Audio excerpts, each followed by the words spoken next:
हरि ओम।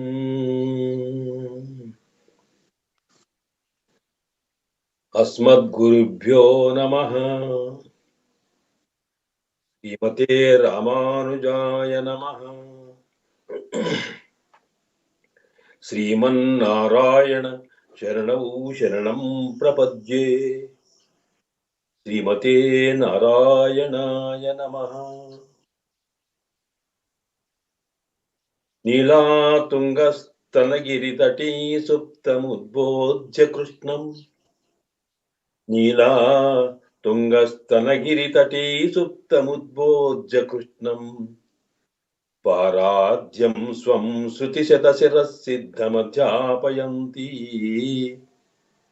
नीलातुङ्गस्तनगिरितटी सुप्तम् उद्बोध्य कृष्णम् पाराद्यं स्वं श्रुतिशतशिरः सिद्धमध्यापयन्ति सोच्छिष्टायां स्रजि निगलितं या बलात्कृत्य भुङ्क्ते गोदा तस्यै नमैदमिदं भूययेवस्तु भूयः गोदा तस्यै नमैदमिदं भूययेवस्तु भूयः.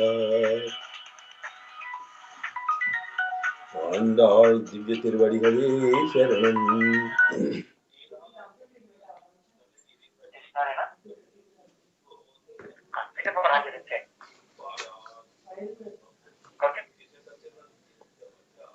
ஆழிமழை கண்ணா ஆழிமழை கண்ணா ஒன்னு நீ கைகரவேல் ஆழியுள் புக்கு முகந்து கொடுவாத்தேரி ஆழிமழை கண்ணா ஒன்னு நீ கைகரவேல் ஆழியுள் புக்கு முகந்து கொடுவாத்தேரி ஊழி முதலவன் உறவம்போல் மை கருத்து பாஜியந்தோருடைய பற்பனாபன் கையில் ஆழி போல் மின்னி வலம்புரி போல் நின்னுதறிந்து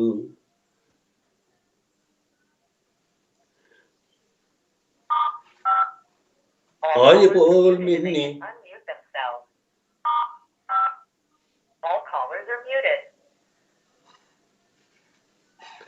ஆழி போல் மின்னும் ஆழிமழை கண்ணா ஒன்னு நீ கைகரவேல் ஆயுள் புக்கு முகந்து குடார்த்தேரி ஊழி முதல்வனுரவம்போல் மை கருத்து பாழியந்தோருடைய பத்மநாபன் கையில் ஆழி போல் மின்னி வலம்புரி போல் நின்னதறிந்து தாழாதே சார்ங்க முதயித்த ಶರಮழை போல்லு வாழி உலகனில் பெய்திடாய் நாங்களும் மார்கழி நீராட மகிழ்ந்து ஏலோரெம்பாவாய் நாங்களும் மார்கழி நீராட மகிழ்ந்து ஏலோரெம்பாவாய் ஆழிமழை கண்ணா ஒன்னு நீ கைகரவேல் ஆழி உள்புக்கு முகந்து கொடு ஆர்த்து ஏரி ஆழியுள் புக்கு முகந்து கொடு ஆர்த்தேரி ஊழி முதல்வன் உறவம்போல் மை கருத்து ஊழி முதல்வன் உறவம்போல் மை கருத்து பாழியன் தோளுடைய பத்மநாபன் கையில் ஆழி போல் மின்னி வலம்புரி போல் நின்னதறிந்து தாழாதே ஷார்ங்க முதயித்த ಶರಮழை போலு உலகினில் பெய்திடாய் வாழ உலகினில் பெய்திடாய் நாங்களும் மார்கழி நீராட மகிழ்ந்து ஏலோரெம்பாவாய். ஆண்டாள் திவ்ய திருவடிகளே சரணம். சமஸ்த பரிவாராய சர்வ திவ்ய மங்கள விக்கிரகாய ஸ்ரீ பூ நீலா சகிதாய ஸ்ரீமதே நாராயணாய நமः. ஸ்ரீமன் நாராயண சரணௌ சரணம் பிரபத்யே. ஸ்ரீமதே நாராயணாய நமः. హరి ఓం. పరమ పూజ్య భాగవతోత్తములారా, ఈనాడు మనము ఆండాళ్ తల్లి కృప చేసిన తిరుప్పావై దివ్య ప్రబంధంలో నాలుగవ పాశురం ఆజీ మజై కన్నా అనే దాని విశేషాల్ని సేవించే ప్రయత్నం చేద్దాం. మూడవ ఓంగి ఉలహలంద అనేటువంటి మూడవ పాశురంలో ఉత్తమన్ పేరుపాడి నాంగల్ నంపావయక్కు చాత్తినిరాడినాల్ అని ఆండాళ్ తల్లి గోపికల గురించి వాళ్ళందరినీ కూడా ఆహ్వానించి తాను చెప్పింది ఒకటే మాట, ఇదిగో మనం ఈ వ్రతం చేస్తే ఏం జరగబోతుందో తెలుసా? మనకు, మనమున్న ఈ లోకానికి రెంటికి కూడా అద్భుతమైన లాభాలను కలగచేసే వ్రతం ఇది. అయితే ఏం జరుగుతుందంటే నీంగాద సెల్వం నిరయిందు, అంతులేనటువంటి తరిగిపోనటువంటి సిరి సంపదలు లోకమంతా వ్యాపిస్తాయి. అంటే మనం చేసిన వ్రతానికి సంతోషించిన పరమాత్మ లోకమంతా కూడా సుభిక్షంగా ఉండడం కోసం కావలసిన ఏర్పాట్లన్నీ చేస్తాడు. అది ఎప్పుడు అంటే ఉత్తమన్ పేరుపాడి, పురుషోత్తముడైన సర్వేశ్వరుడైన శ్రీయప్పతి శ్రీమన్నారాయణుని యొక్క దివ్య నామాన్ని మనం అనుసంధిస్తే, గానం చేస్తే, జపిస్తే ఆ నామస్మరణ ఫలితంగా పరమాత్మ సంతోషించి మనకు లోకానికి రక్షణ కావలసినటువంటి వర్షాన్ని కురిపిస్తాడు అని మూడవ పాశురంలో మనకు ఆండాళ్ తల్లి చెప్పింది. అయితే ఇతర వ్రతాలకి ధనుర్మాస తిరుప్పావై వ్రతానికి ఒక తేడా ఉంది. అదేంటంటే ఇతర వ్రతాలు చేస్తే ఏ దేవతని గురించి ఏ వ్రతం చేసినా ఏ ఫలాన్ని కోరి ఆ వ్రతం చేస్తారో ఆ ఫలం అనేది వ్రతము పూర్తి అయిన తర్వాత ఆ దేవత సంతోషించి వాళ్ళు కోరిన ఫలితాన్ని ఇస్తుంది. ఇది శాస్త్రంగా పద్ధతిలో జరుగుతున్నమాట.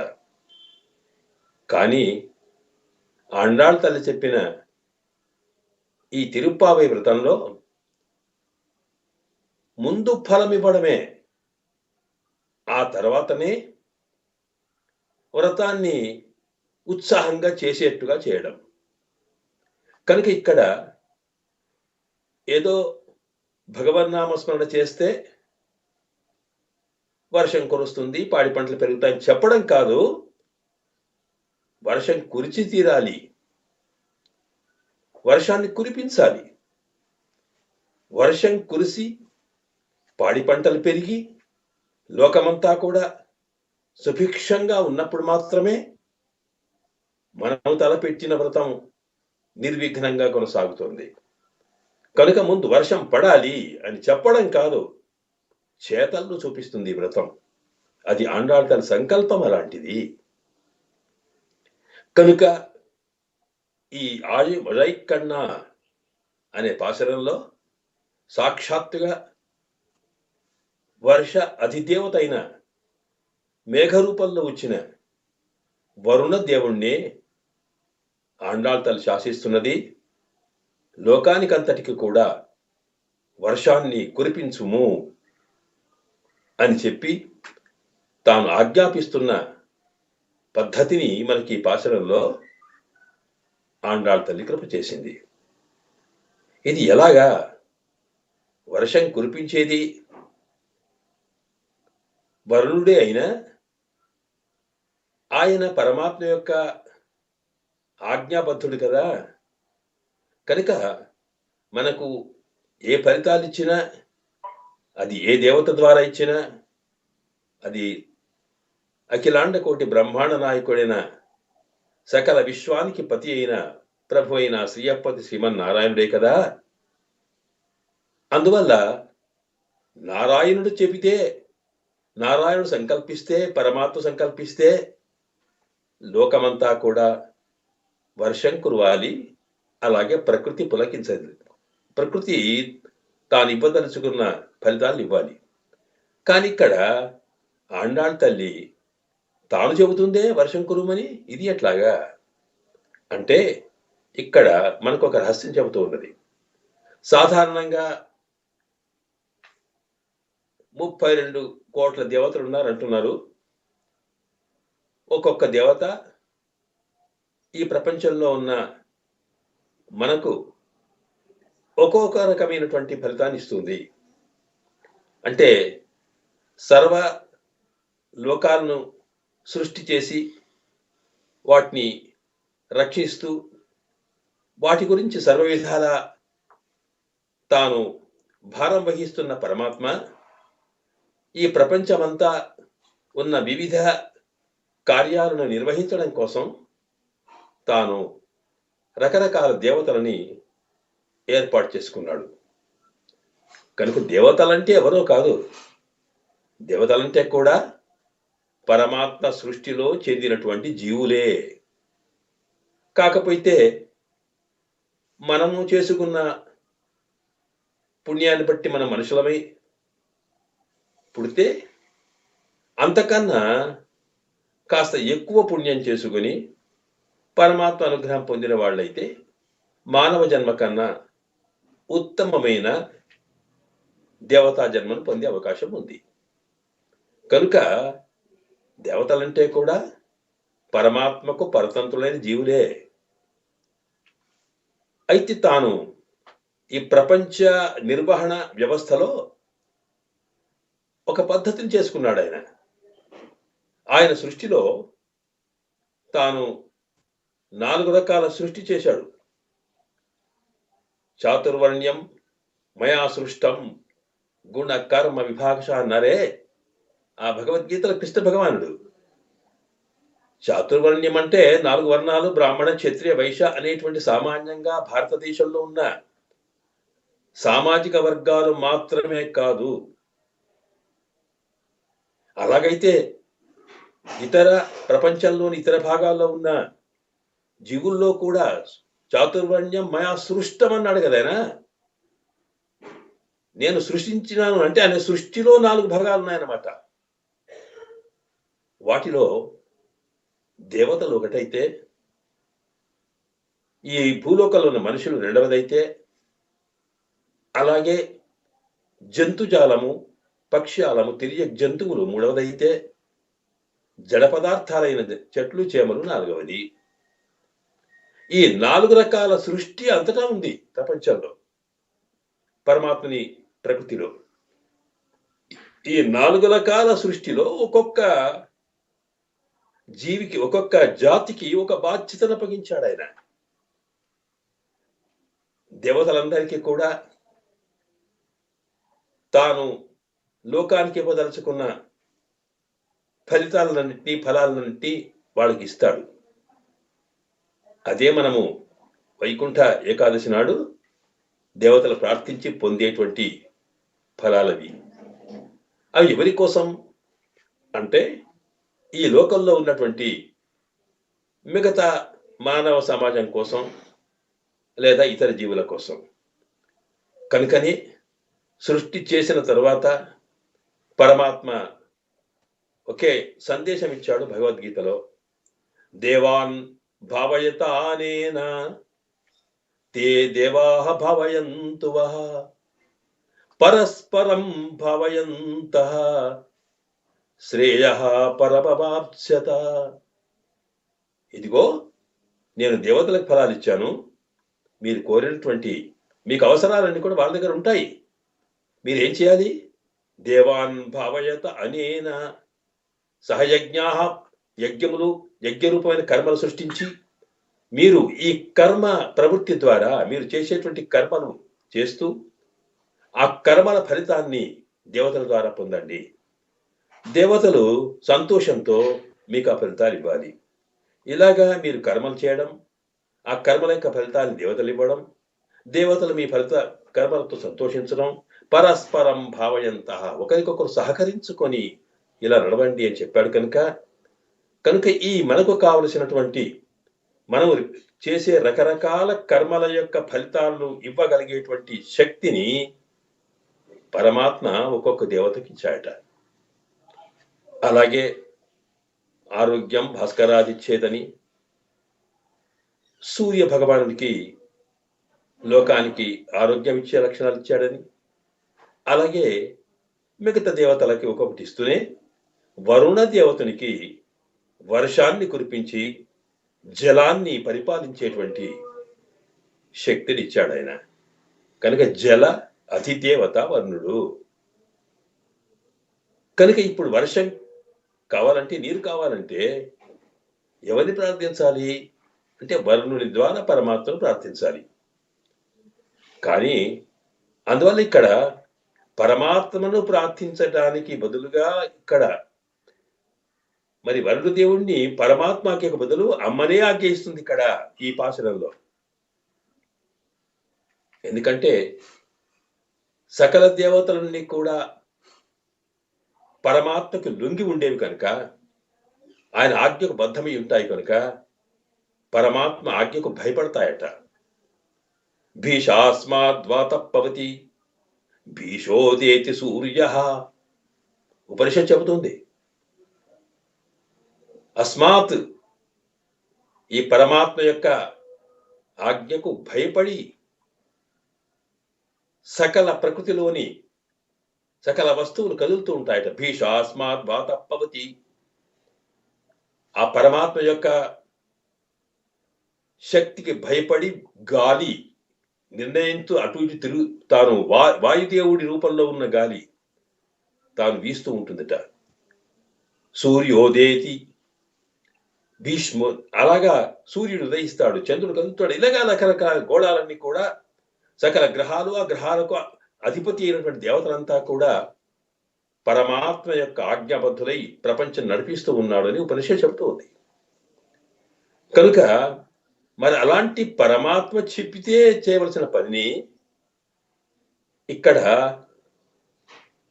కృష్ణ భక్తులైన గోపికలకు అధినేత్రిగా ఉన్నటువంటి గోదా గోపిక చెబుతుందే ఏమిటి అంటే, దేవతలు పరమాత్మకి ఇప్పుడు ఏమైంది, సాక్షాత్తుగా అఖిలాండకోటి బ్రహ్మాండ నాయకుడు సర్వేశ్వరుడే సర్వనియంత సకల లోకాధిపతి అయిన వాడే తనను తగ్గించుకొని కృష్ణ రూపంలో రేపల్లిలో దిగాడు. ఆ రేపల్లిలో ఉన్నటువంటి గోపికలు ఎలా చెబితే అలా చేస్తున్నాడు ఆయన. అంటే భక్తులైన వాళ్ళకి భక్తి పరవశుడైన పరమాత్మ తాను లొంగి పరతంత్రుడై వాళ్ళకి అధీనమవుతాడనేది శాస్త్రం. అలాగే గోపికల భక్తికి నారాయణుడే కృష్ణ రూపంలో వచ్చాడు కనుక కృష్ణుడే వాళ్ళు చెప్పినట్టు నడుస్తున్నాయట. మరి అంతటి తమకు యజమానై తమకు అధినేతై ఎవడి ఆజ్ఞకు లొంగి ఉన్నారో దేవతలంతా, అలాంటి వాడే సాక్షాత్తుగా గోపికల యొక్క నాయకురాలుగా వేయించేసి ఉన్నటువంటి గోదామ తల్లికి ఆయన పరతంత్రుడై ఉన్నప్పుడు ఇంకా వీళ్ళ సంగతి ఏమిటి కనుక, అందువల్ల వాళ్ళంతా కూడా ఇక వీవి చెప్పితే చాలు, చేయకపోతే ఆయన ఏమంటాడు అనే భయంతో అయినా సరే వీళ్ళంతా అమ్మ మాటను తీయకుండా ప్రకృతి అంతా కూడా అమ్మ చేతులకు వచ్చేసిందట. అలాగే వర్షదేవతలు కూడా. అంటే అర్థం ఏంటి, ఇక్కడ భగవంతుని కన్నా భక్తుల యొక్క శక్తి మించింది. భక్తులు ఏది చెబితే, ఏది చేయమంటే పరమాత్మ స్వయంగా తెలియచేస్తాడు. ఆయన అంటే శాస్త్ర విరుద్ధమైనా సరే. మనకు తెలుసు మార్కండేయునికి ఆయన జన్మ కలిగినప్పుడు 16 ఏళ్ళు మాత్రమే ఆయుష్ ఇచ్చాడు బ్రహ్మదేవుడు.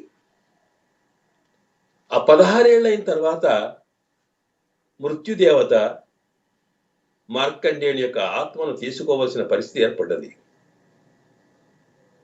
ఆ సందర్భంలో చివరి సమయం వచ్చింది కనుక ఒకసారి పరమాత్మని తాను దర్శించుకుందామనుకొని పరమశివుడి దగ్గరికి వెళ్ళే ప్రయత్నంలో మధ్యన నారదుల వారు కనిపించారు. ఒకసారి మహర్షి కనిపించాడు కనుక పెద్దలకి వాళ్ళ సేవ లభించగానే సాష్టాంగ నమస్కారం చేయడం అనేది ఒక పద్ధతి కనుక మార్కండేయుడు నారద మహర్షికి తాను దండం సమర్పించాడు. తక్షణమే నారద మహర్షి ఆశించాడు, దీర్ఘాయుష్మాన్ భవ అన్నాడు. ఇంకేముంది, ఇప్పుడు సమస్య పరమాత్మకు వచ్చింది. బ్రహ్మదేవుడిచ్చిందేమో మాట 16 ఏళ్ళది ఆయుష్, మరి ఇక్కడ మహర్షి ఏమో దీర్ఘాయుష్మాన్ అంటున్నాడు. ఆయనకి ఇంతకాలం లేదు. అప్పుడు 16 ఏళ్ల ఆయుష్ను కూడా దీర్ఘాయుష్మంతుడిగా చేయాల్సిన బాధ్యత పరమాత్మకు వచ్చింది. ఒకవేళ అలా చేయకపోతే నారదుని మాట విలువ లేదు, ఆయన ఆశీస్సులకు విలువే లేనప్పుడు నారదుడంతటి వాటి మాటనే లోకంలో చెల్లకపోతే ఇంకా ఇతర ఆచార్యులో ఇతర మహర్షిలో పరమాత్మతత్వం చెప్పితే లోకం ఎక్కడ నమ్ముతుంది? కనుక అది కాకపోతే లోకంలో ఈయన ఉనికే ఉండదు, పరమాత్మది అనే దృష్టి ఉంటుంది కనుక భాగవతోత్తములు భగవద్భక్తులు ఏదంటే అది తాను అకటిత ఘటనా సమర్థుడైనటువంటి సర్వేశ్వరుడు వాటిని చేస్తాడు.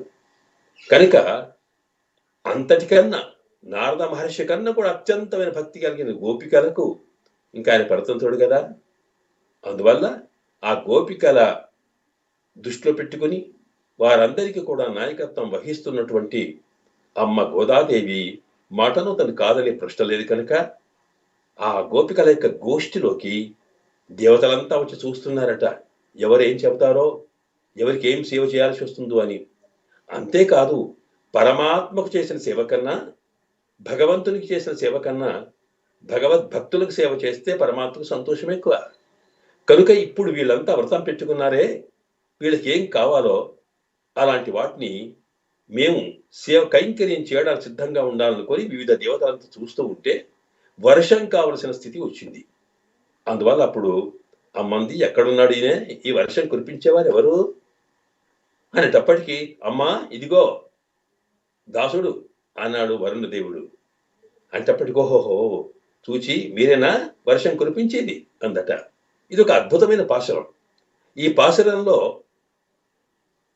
ఒక భగవద్భక్తునికి పరమాత్మ సృష్టించినటువంటి ప్రకృతిని, ఈ ప్రకృతికి అధిదేవతల్ని ఎలాగా శాసించి డిక్టేట్ చేయగలిగేటువంటి శక్తి ఉంటుందో అది ఇందులో అమ్మ చూపించింది. అది మనం గమనించాలి. ఒకసారి ఆయన కనిపించాడు, వర్షం కావాలనుకున్నప్పటికీ మేఘ రూపంలో, మేఘ శరీరంలో అధిదేవతగా ఉన్న వరుణుడు ఆ గోపికల గోష్ఠిలో వేంచేసి ఉన్నటువంటి ఆండాళ్ తల్లి దగ్గరికి గోదా గోపికకు ఒకసారి సేవించుకున్నారు. చూచింది ఆవిడ, ఓహోహో చూచి, ఎవరు మీరేనా, వర్షం వానలు పడేది మీరేనా అందట. అనుకొని ఆజి మజై కన్నా అందట. చూచేటప్పటికీ ఆయన ఎవరో పేరు తెలియదు. అందులో గోపికలు అంటే ఆ గోపికలకు నాయకురాలు ఈవిడ. తాను సాక్షాత్తుగా దేవదేవి అయినప్పటికీ కూడా తాను అవతరించినటువంటి మానవ రూపంలో ప్రధానంగా తాను ఎలాంటి స్థితికి వచ్చింది అంటే అమాయకులే అజ్ఞానం కలిగి అసలు మంచి చెడు తెలియనటువంటి స్థితిలో, కేవలం కపటము తెలియనటువంటి ఒక జాతిలో పుట్టి ఏ విషయము తెలియనటువంటి స్థితిలో తాను అలాంటి వేషంలోకి చేరుకుంది కనుక గొల్ల వేషంలోకి ఆ నడక అలాగే ఉంటుంది, ఆ మాట అలాగే ఉంటుంది, అలాగే తన తెలివితేటలు కూడా అలాగే చూపిస్తుంది. కనుకని ఇక్కడ అసలు ఆమెకి ఏమీ ప్రపంచం తెలియనట్టే, ఆధ్యాత్మిక తత్వం తెలియనట్టే, ఎవరు మీరు అడిగింది. ఓహో మీరేనా వర్షం కురిపించేది, చాలా సంతోషమని ఆజ్ మజై కన్నా అందట. కన్నా అని పిలిచింది. ఆయన పేరేమిటో? కన్నా అనే శబ్దానికి నిర్వాహకుడా అని అర్థం. కన్నా అంటే కృష్ణ అని కూడా అర్థం. కన్నా నిర్వాహకుడు అంటే ఏంటి? వాటిని ఆర్గనైజర్. వర్షాన్ని కురిపించేవాడా? ఓహో! మీరేనా వర్షాన్ని కురిపించేది? అందనమాట. చూస్తూ ఉంటే ఆయన ఎలా కనిపిస్తున్నాడు? గంభీరంగా ఉన్నాడు. ఆయన మనసులో ఏముందో తెలియని స్థితిలో ఉన్నాడు. చూస్తూ ఉంటే ఆహా! ఎంత బాగున్నావయ్యా! ఆజి మజై కన్నా అందండి. ఆజి అంటే సముద్రము అని ఒక అర్థం. ఆజి అంటే సముద్రము వలె సముద్రము పెద్దగా ఉంటుంది. ఆ సముద్రం ఎంత లోతుందో వెడికి తెలియదు.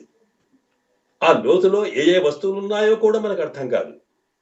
అలాగే ఎవరి మనసులో ఏ భావాలున్నాయో, అవి ఎంత లోతులున్నాయో పైకి తెలియకుండా ఉంటే అలాంటి వాడిని గంభీర స్వభావులు అంటాం మనం. ఆజి సముద్రం ఎలా గంభీరమైందో తనలో ఉన్నటువంటి లోతేమిటో తెలియకుండా, తన భావాలేమిటో తెలియకుండా అంతులేనటువంటి లోతు కలిగిన స్థితి కూడా బయటకు కాకుండా ఉండేటువంటి సముద్ర స్వభావం వలె ఎవరికైతే ఉంటుందో అలాంటి స్వభావం కలిగిన వాడుగా నువ్వు అని ఆజి అంటే సముద్రం వల్ల గంభీరమైన మజై వర్షాన్ని కురిపించే నిర్వాహకుడా అని పైకి అర్థం. కానీ కన్నా అని పిలిచింది ఆవిడ. గోపికలందరికీ ఆ గోపికల నాయకురాలైనటువంటి గోదాదేవికి కూడా ఒకటే ఒక పేరు తెలుసు. అదే కన్నా. కృష్ణ కృష్ణ కృష్ణ. ఎక్కడ చూసినా కృష్ణనే. సర్వం వాసుదేవ సర్వమితి సమహాత్మా సుదుర్లభ అంటాడు భగవద్గీతలో కృష్ణ భగవానుడు. సక వాసుదేవ సర్వం. ప్రపంచమంతా వాసుదేవుడే. ప్రపంచంలోని ప్రతి వస్తువు పరమాత్మ రూపమే. ప్రపంచంలో ఉండే వస్తువులు పరమాత్మ స్వరూపములైనట్టే ఈ ప్రపంచంలో ఉండే వస్తువుల నామములన్నీ పరమాత్మయే. ఇది మన సిద్ధాంతం. పైకి ఒక వ్యక్తికి ఒక నామం, ఒక వస్తువునికి ఒక పేరున్నప్పటికీ ఆ పేరు మొత్తము పరమాత్మకే చెందుతుంది అనేది విశిష్ట అద్వైత సిద్ధాంత లక్షణం. ఎందుకంటే ఇదిగో ఒకరి పేరు రామయ్య ఉందనుకోండి. ఆ రామయ్య అనేది ఎవరి పేరు? మనమేమో అతని పైన కనిపిస్తున్న రూపానికి రామయ్య అనుకుంటున్నాం. కానీ అతని లోపల ఉన్న ఆత్మకి ఆ పేరు, ఆత్మ కన్నా పరమాత్మకి ఆ పేరు అన్నమాట. కనుక ఒక పేరుంటే అది వ్యక్తి యొక్క శరీరము, ఆ శరీరం లోపల ఉన్న ఆత్మకి అంతర్యామిగా ఉన్న పరమాత్మ దాకా వెళ్ళి ఆగుతుందట. కనుక ఏ పేరు చెప్పినా, ఏ శబ్దం చెప్పినా, ఏ నామం చెప్పినా, ఏ వస్తువు పేరైనా అవన్నీ కూడా పరమాత్మ రూపములే. కనుక ఆ భావన కలిగి ఉండడమే వాసుదేవ సర్వం. అంతా పరమాత్మనే భావన కలిగి ఉన్నప్పుడే వాస్తవమైనటువంటి భక్తికి లక్షణం అన్నమాట. కనుక ఇక్కడ గోపికలకి ఆ గోపికల నాయకురాలైన గోదాదేవికి అందరికీ కూడా వాసుదేవ సర్వం, కృష్ణుడే సర్వం. కృష్ణం ఎక్కడ చూసినా ఎవడి పేరైనా మరొక పేరు పెట్టేది లేదు. కన్నా కన్నా కన్నా. అందులో ఈ మేఘం వచ్చింది, మేఘ రూపంలో వచ్చినటువంటి వరుణదేవుడు ఉన్నాడే అచ్చము కృష్ణులాగానే కనిపిస్తున్నాడు. అందులో మనసులో ఏ భావన ఉంటే యద్భావం తద్భవతి. మనసులో ఏ భావన ఉంటే ఆ భావన ప్రకారమే మనకు అన్ని కనిపిస్తాయి. వీళ్ళ మనసులో కృష్ణుడు తప్ప మరొకటి లేదు కనుక ఎక్కడ చూసినా ఏదో ఒక పోలిక కనిపిస్తుంది. ప్రధానంగా మేఘంలో మొత్తము కృష్ణతత్వమే కనిపించింది కనుక నీవు నిజంగా చూస్తే కన్నా కృష్ణుడివే ఈ రూపంలో వచ్చావా అన్నట్టు పిలిచి ఇదిగో ఆజి మజై కన్నా వర్షాన్ని కురిపించడానికి వచ్చిన కృష్ణ అని, లేక వర్షాన్ని కురిపించేటువంటి స్వామి అని పిలిచిందట. ఆయనకి ఏం పేరు అర్థం లేదు, వాళ్ళ అమాయకులు కదా. కనుక పేరు తెలియకుండా లోకంలో ఎందరి పేర్లు, వ్యక్తుల యొక్క పేర్లు ఎన్నో ఉంటాయి. అవన్నీ మనకు తెలుస్తాయా? మనం ఎట్లా పరిచయం చేసుకుంటాం? ఆ వ్యక్తి ఏ వృత్తి చేస్తున్నాడో, ఏ పని చేస్తున్నాడో దాన్ని బట్టి పిలుస్తాం మనం. అలాగే ఇక్కడ కూడా ఈయన పేరేమిటో అదంతా కాదు. ఇక్కడ వర్షాన్ని కురిపించేవాడు గనక ఓహో వానను కురిపించే స్వామి నీవేనా అని పిలిచిందట. ఈ పిలుపులో చమత్కారం అది. ఆజి మజ ఇక్కడ్నా అందట. అమ్మా నేనే వర్షాన్ని కురిపించేవాణ్ణి. ఆ! ఏటి ఆజ్ఞ మీది చెప్పండి అన్నాడు వరుణదేవుడు. ఏమి లేదు. ఉలహినిల్ పెయ్దిడాయ్ వారి ఉలహినిల్ పెయ్దిడాయ్. లోకమంతా కూడా ఉలహినిల్ లోకమంతా కూడా మీరు వర్షాన్ని కురిపించాలి. ఇది మా కోరిక. పాపం వెనక ముందు చేస్తున్నాడు మేఘుడు. లోకమంతానా అమ్మా? అవునమ్మా. మీరేమో వ్రతం చేసింది రేపల్లెలో. మరి పరమాత్మ యొక్క ఆజ్ఞ ఉంది. ఎక్కడ భగవత్ కార్యాలు జరుగుతాయో, ఎక్కడ భజనలు జరుగుతాయో, ఎక్కడ నామస్మరణ జరుగుతుందో, ఎక్కడ యజ్ఞయాగాలు జరుగుతాయో అక్కడ అద్భుతమైన వర్షం కురిపించు అని మాత్రమే పరమాత్మ యొక్క ఆజ్ఞనమ్మా. మరి ఇక్కడేం జరుగుతుంది? ఎక్కడ పడితే అక్కడ మీరు ఉలహరిల్ లోకమంతా కురిపించమంటున్నారే, ఇది శాస్త్ర విరుద్ధం కదా, మీ దగ్గర కురిపిస్తాను నేను అన్నాడు. ఏమయ్యా నువ్వు ఏం మాట్లాడుతున్నావు?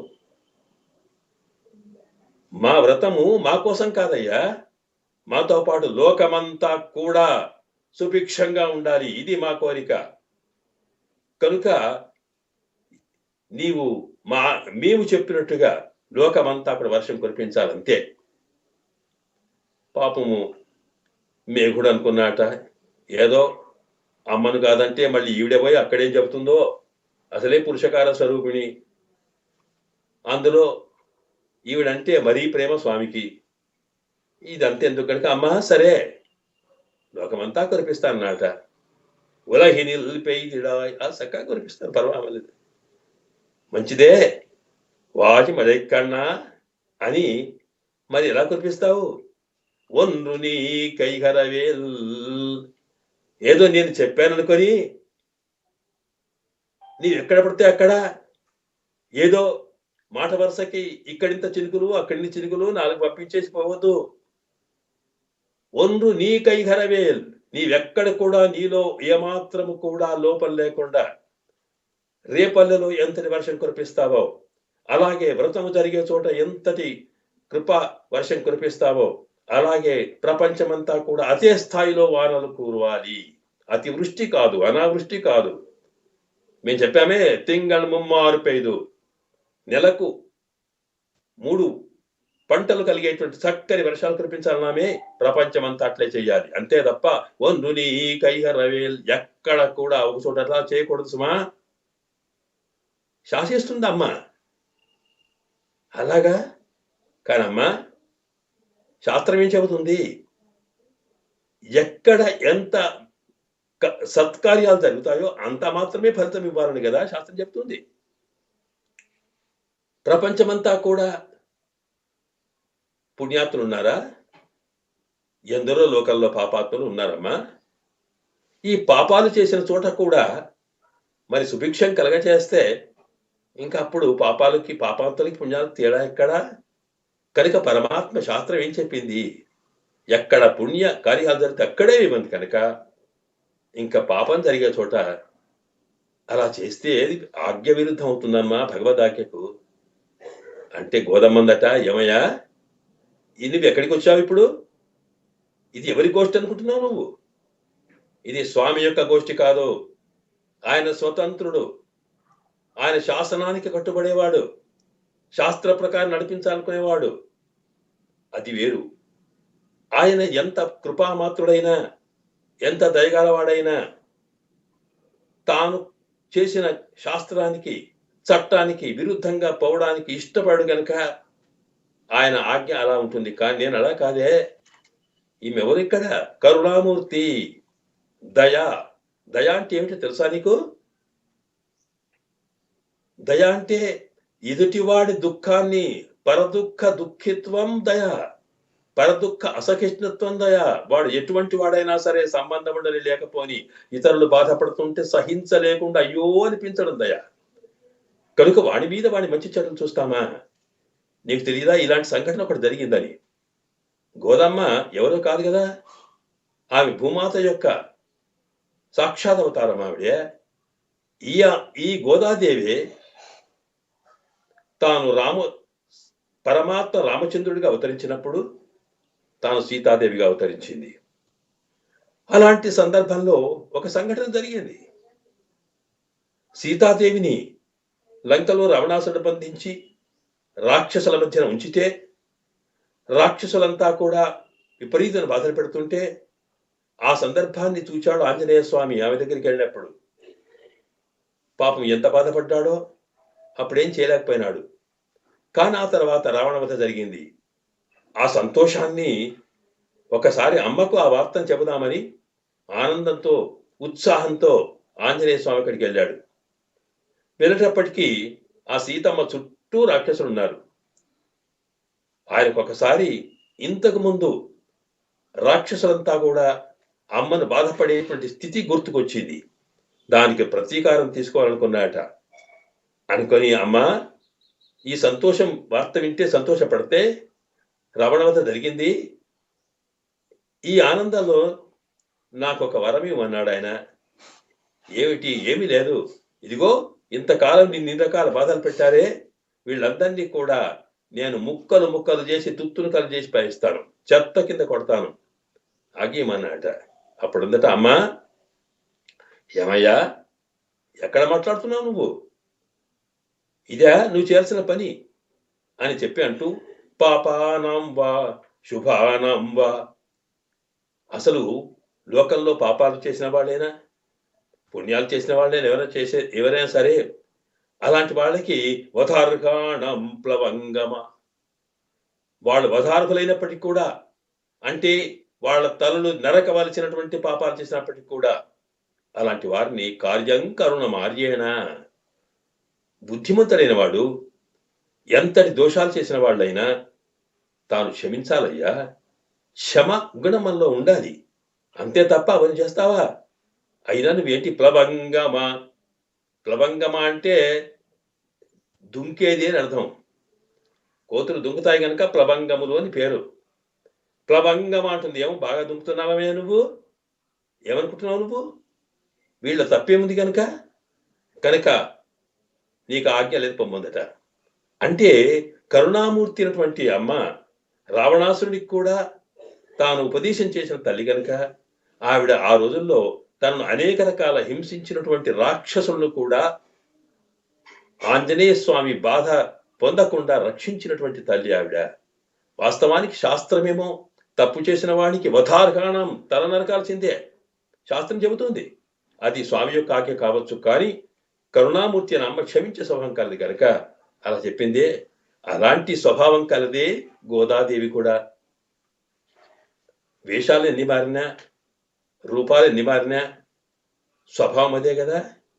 అందువల్ల క్షమ కలిగినటువంటి భూదేవి తాను సీతమ్మ రూపంలో వచ్చిన, గోదమ్మ రూపంలో వచ్చిన తాను చేసే పని అదే. అందువల్ల చెప్పిందంటే పాపానంబ, వాళ్ళు పాపాత్ములు అంటున్నావు, ఆ పాపాత్ములు అయితే వాళ్ళకు అలాగే నీరు లేకుండా కరువు కాటలతో చావాలా?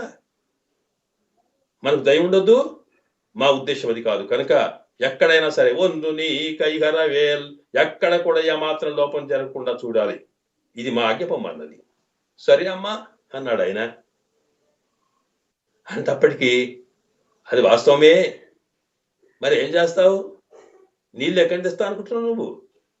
ప్రపంచమంతా కూడా వర్షం కురవాలి అంటే పరమాత్మ యొక్క సృష్టి ఎంత పెద్దదో నీకు తెలుసు కదా. అంతటా వర్షం కావాలంటే ఎన్ని నీళ్లు కావాలి?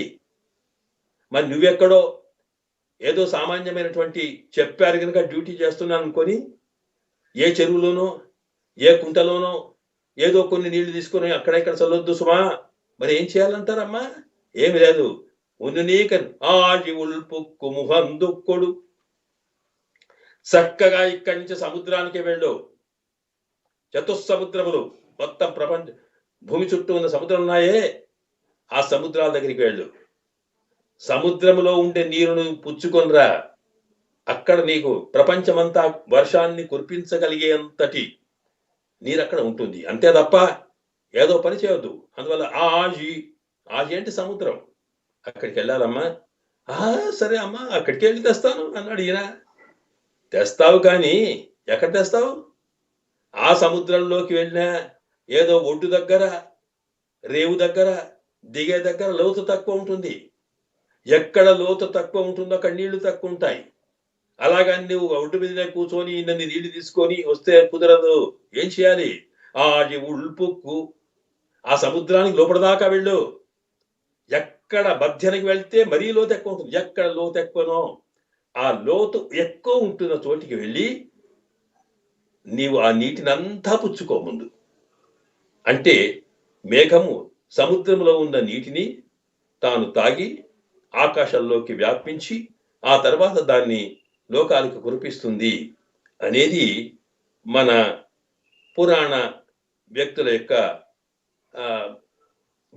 ప్రాచీన సమాజం యొక్క అభిప్రాయం ఇది. ఇక్కడ ఒక విషయాన్ని మనం స్పష్టపరచుకోవాలి. మేఘం అనేది సముద్రంలోకి వెళ్ళి నీళ్లు తాగి పైకి ఎగిరి కురవడానికి అది మన చైతన్య పదార్థమా? అది అలా కాదు అని పరిశోధన చేసిన ఆధునిక వైజ్ఞానికులు చెప్పే మాట ఏమిటి? సముద్రంలో నీరే సూర్యుని యొక్క కిరణాలకి ఆవిరి చెంది ఆ ఆవిరే మేఘంగా మారి గడ్డగట్టి గాలికి అటు ఇటు కొట్టుకొని పోయి ఆ తర్వాత ఘర్షణ ఎక్కడ జరుగుతోందో పర్వత ప్రాంతాల్లోనో ఆ ఉరిపిడికి తాను కరిగి నది రూపంలో వచ్చి లేదా వర్షం కురిపిస్తుంది అనేది ఆధునికమైన లక్షణం. కనుక వర్షం కురిపించడం మేఘం తాగడం కాదు, అది ఆవిరిగా రావడం అనేది ఈనాటి వైజ్ఞానికుల యొక్క అభిప్రాయం. మనం అనుకుంటుంది అంతే. మరి అండాళ్ళ తల్లి అన్నీ తెలిసి తాను ఇదేంటి నీళ్లు తాగిరమ్మటుంది అనేటువంటి సందేహం ఈనాడు కలిగే అవకాశం ఉన్నది. కానీ ఒక విషయం మనం గుర్తుంచుకోవాలి. శాస్త్ర విషయాలు వేరు. శాస్త్ర విషయాలు చాలా సూటిగా చక్కగా సిద్ధాంతరీత్యా ఉంటాయి.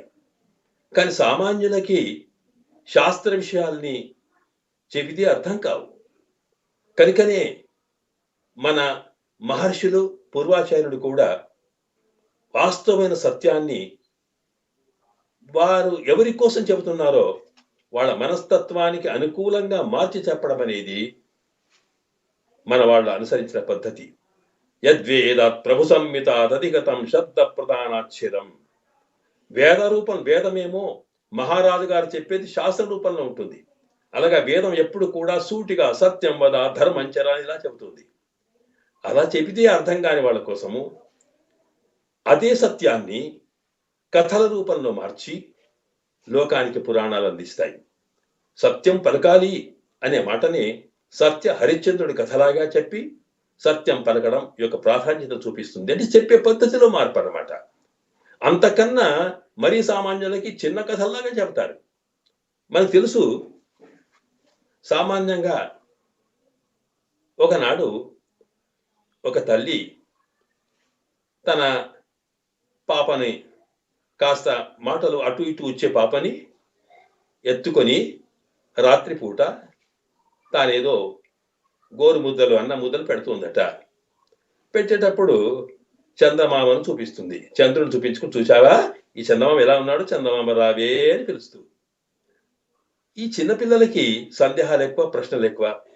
ఆ ప్రశ్నలకి సమాధానం ఇవ్వడం కూడా చాలా కష్టం. అలాంటి చోట ఆ పాప అడిగిందట, అమ్మా మరి చంద్రుడు అక్కడేంటి, మనం ఇక్కడేమిటి అని. ఏం చెబుతుంది అర్థమయ్యే రీతిలో? అప్పుడు శాస్త్రం కాకుండా ఏమి లేదు, ఈ చంద్రుడు భూమి అంతా ఒక దిక్కే ఉండేది పూర్వంలో, మన దగ్గరనే ఉండే. కానీ ఒకనాడు ఏదో ముసలమ్మ తాను ఊడుస్తూ ఉండగా ఆయనకు కంట్లో చీపురు గుచ్చుకుంటే కోపంతో ఇక్కడికి వెళ్ళిపోయి పైకి వెళ్ళాడట. చూచావా అక్కడ మచ్చ కనిపిస్తుందా లేదా చంద్రుల్లో? అవును, అందుకే దూరమైనాడు, లేకపోతే ఇక్కడనే అని చెప్పింది అనుకోండి. అసలు దానికి సిద్ధాంతం ఏమిటి అంటే, చంద్రుడు భూమి నుండి వచ్చిన, ఏనాడో ఒకనాడు భూమి నుంచి విడిపోయిన ఉపగ్రహం అనే కదా మన శాస్త్రం చెబుతుంది. అలాగా సామాన్యమైనటువంటి పసిపిల్లలకి ఇలా ఈ శాస్త్రం చెబితే ఎక్కడ అర్థమవుతుంది? దాన్నే కథ రూపంలో మార్చి ఇది విడిపోయి ఎక్కడో దూరమైంది అని చెప్పుకుందట. ఇలాగా పురాణాలు చెబుతాయి. కనుక ఇక్కడ మేము మనవి చేసేది ఏమిటంటే, మనకు శాస్త్రం ఏతుందో ఆవిరిగా మారి మేఘంగా మారినా ఆ మేఘానికి ఒక రూపం ఇచ్చి, మేఘానికి ఒక చైతన్యం ఇచ్చి, అందులో ప్రతి వస్తువునకి ప్రతి రూపం లోపల పరమాత్మ చైతన్య తత్వం, జీవతత్వం ఉందని మన సిద్ధాంతం. లోకల్ ప్రకృతిలో ఉన్న ప్రతి వస్తువు లోపల జీవుడు ఉంటాడు. అది గడ్డి గాని, అది చెట్టు గాని, అది రాయి గాని, రప్ప గాని, అందులో జీవతత్వం ఉంది అనేది మన సిద్ధాంతం. కనుక ఇక్కడ అందులో ఈ మేఘ రూపంలో ఉన్నటువంటి వరుణ అటువంటి దేవుడికి, అతని చైతన్యానికే వరుణుడు అని పేరు అన్నమాట. కనుక ఆ దృష్టితో ఇక్కడ చెబుతూ, అక్కడి నుంచి మేఘాల నుంచి వచ్చే ఆవిరి కాకుండా లోపల నుంచి మేఘమే తాగి వస్తుంది అనేటువంటి పౌరాణిక కథా రూపంలో మనకు అమ్మ ఇక్కడ అందిస్తుంది సిద్ధాంతాన్ని. ఇది బాగా అర్థం చేసుకోవాలి. అందువల్ల ఇక్కడ మేఘుడా, నీవు వెళ్ళి ఉల్పుక్కు మధ్యానికి వెళ్ళి బాగా తాగాలి సుమా. సరే అమ్మా, ఏం చేస్తావు? బాగా పుచ్చుకుంటూ మొత్తం ఏం పుచ్చుకోవాలంటే సముద్రంలో ఉండే నీటినంతా పుచ్చుకోవాలి. ఆటి ఉల్పుక్కు, సముద్రం నుండి నీటినంతా పుచ్చుకోవాలంటే ఎట్లా పుచ్చుకుంటావు? నీవక్కడ తాక్కుంటూ కూర్చుంటే ఇక్కడ మరి వర్షం ఎప్పుడు పడుతుంది, మా వ్రతం ఎప్పుడవుతుంది? మరి ఎలాగా? ఏమి లేదు, నువ్వు చేతులతో దోషులు ఎత్తుకొని తాగడం మొదలు పెడితే ఎంతో కాలం పడుతుంది. అలా కాదు, ముహందొక్కడు, నీవు వెళ్ళి ముఖాన్నే పెట్టు, నోరు తెచ్చి కూర్చో అంతే. నీటి ప్రవాహానికి అవన్నీ లోపలికి వస్తుండాలి అంతే. అందువల్ల ఆడి ఉల్పుక్కు ముహందుక్కొడు, లోపలికి వెళ్ళి ముఖముతో పట్టు తీసుకో. అంతేనమ్మా, అలాగే చేస్తాను. అవును, మొత్తం నీళ్ళన్నీ కూడా నువ్వు బాగా పుచ్చుకున్నావని మాకు ఎట్లా తెలియాలి? ఇక్కడ ఏం చేయమంటావమ్మా? ఏమీ లేదు, ఆర్త్ బాగా కడుపు నిండా నిండిన తర్వాత ఒకసారి బేవ్ అనేటువంటి ఒక ధ్వని వస్తుందే, అలాగా నువ్వు అక్కడుండి ఆర్త్ ఒక్కసారి ధ్వని చెయ్యాలి. ఆ ధ్వని చేస్తే నీ గర్జనను చూచి, ఓహో ఈయన పూర్తిగా కడుపు నింపుకున్నాడు అని మాకు నమ్మకం కలుగుతోంది. కనుక మొహందుక్కడు ఆర్త్ అన్నారు. ఆ ధ్వని వింటేనే మాకు సంతోషం కలుగుతుందట. ఎందుకో తెలుసా? ఇదిగో నీకు ఒక విషయం చెబుతాను. నేను సీతమ్మ రూపంలో ఉన్నప్పుడు రాముని కాలంలో నన్ను వెతకడానికి ఆంజనేయ స్వామి లంకకు వచ్చాడు. లంకలో నేనున్న సంగతి తెలుసుకుని నా సందేశాన్ని తీసుకుని తాను తిరిగి అయోధ్యకు వెళ్ళాడు. ఆ వెళ్లే సందర్భంలో ఆంజనేయునితో పాటు మిగతా ఎన్నో కోతులున్నాయి. వాళ్ళంతా సైన్యమంతా ఉన్నారు. వాళ్ళంతా మహేంద్రగిరి పర్వత ప్రాంతంలో అక్కడి నుంచి ఆంజనేయ స్వామిని సముద్రం దాటి పంపించారు. వాళ్ళు అక్కడే ఉన్నారు. వాళ్ళు ఎదురు చూస్తున్నారు ఆంజనేయుడు ఎప్పుడొస్తాడని. ఎందుకనకంటే అక్కడ సుగ్రీవ ఆజ్ఞ ఉంది. సుగ్రీవ ఆజ్ఞ అంటే అర్థం ఏంటి? సుగ్రీవుడు ఆయన సైన్యాధిపతి కనుక ఆయన ఏది చెబితే అది చేయాల్సిందే, లేకపోతే తల నరికేసేదే. సుగ్రీవుడు చెప్పాడు, ఎలాగైనా సరే సీతమ్మ జాడ తెలుసుకొని రావాల్సిందే, లేకుంటే రావాల్సిన అవసరం లేదు.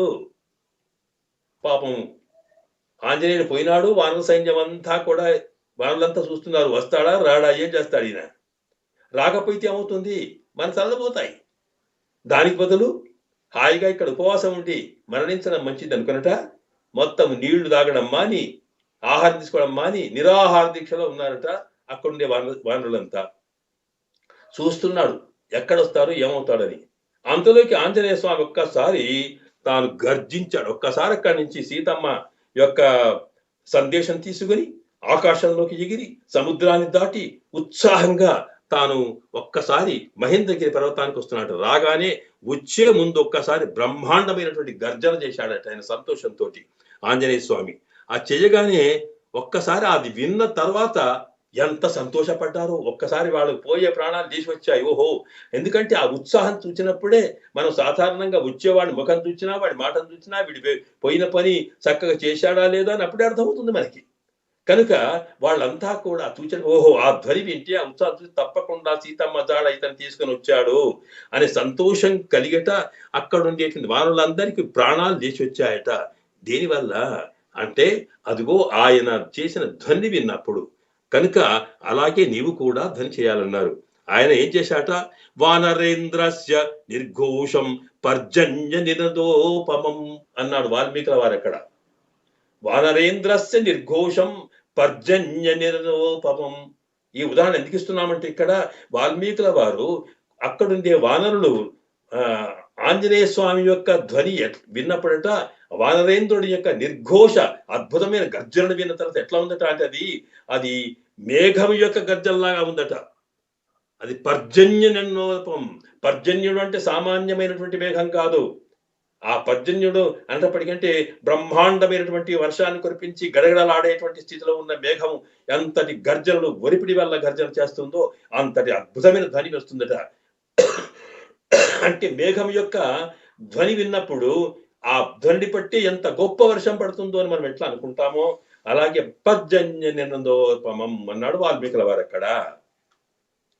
ఆంజనేయ స్వామి ఉత్సాహంగా ఉండేటువంటి వర్షాన్ని నిండుగా కురిపించగలిగేటువంటి మేఘం యొక్క ధ్వని లాంటి ధ్వని చేశాడన్నాడు ఇక్కడ నువ్వు ఏం చేయాలి, ఆంజనేయుడు చేసిన ధ్వని లాంటి నువ్వు ధ్వని చెయ్యు. చూచారా, అక్కడనేమో ఆ సంతోషం చూపిస్తే ఇక్కడ పర్జన్య నినందోపమం.